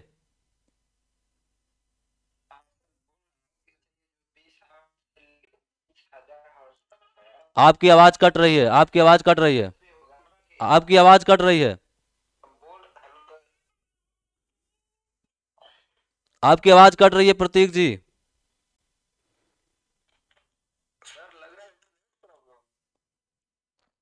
पता नहीं आपकी आवाज कट रही, क्या बोल रहे हैं आप, उसको समझ नहीं आ रहा। अरे आप लोग ये बता दीजिए कि अभी क्लास 10 बजे से करें, ये क्लास एक अपलोड करके, नहीं तो बहुत ज्यादा टाइम हो जाएगा, ठीक है।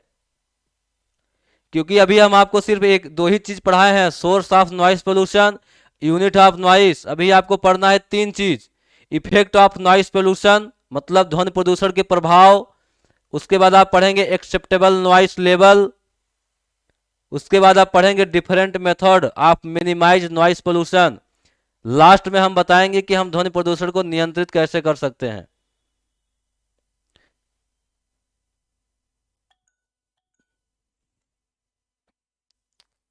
तो अभी क्लास को एंड करना ही पड़ेगा।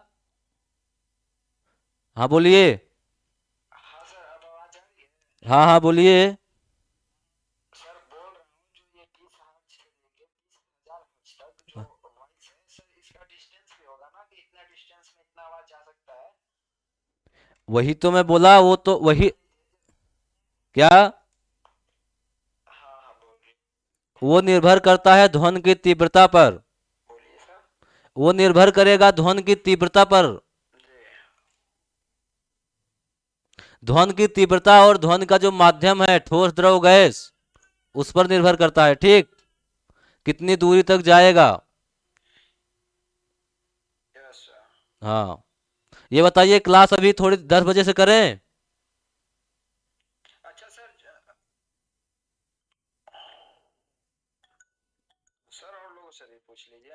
अच्छा सर, ये बताइए, जब बहरेपन का शिकायत आता है सर, कितना इसका ध्वनि होगा तो हम मतलब काम से कम कर सकें।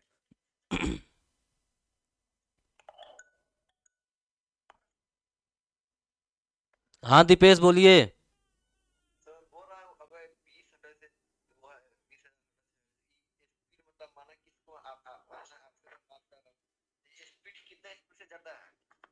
क्या चीज। मान लीजिए मैं आपसे बात कर रहा हूँ, चाहे मैं किसी अदर पर्सन से बात कर रहा हूँ, तो कितना स्पीड से मतलब मेरा छूट जाता है। स्पीड, ध्वनि की चाल देखिए, ध्वनि का चाल जो होता है वो अलग अलग माध्यम में अलग अलग होता है, ठीक है। ये कुछ फैक्ट है। हाँ, ये फैक्ट है। ये ध्वनि का चाल जो होता है वो माध्यम पर डिपेंड करता है।